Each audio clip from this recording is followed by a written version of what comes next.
бай.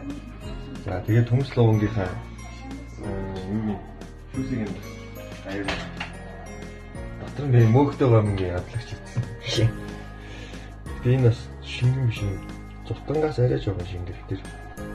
Тэгээд амтнаа яваа. Бас өчтөр би айгуу ажиллахтай байсан. Тэгээд шин бараа нэг өнгөрч ирсэн. Тэгээд эхнэр маань ганцаараа зүгээр суув юм сайн бялуу байсан.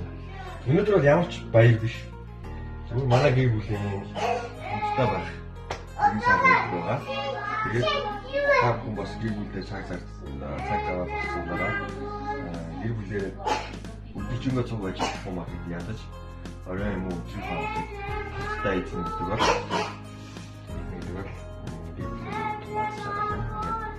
найзад энэ бол чиглэлээр бүгдийг нь ажилласан дараагийн бичлэгээр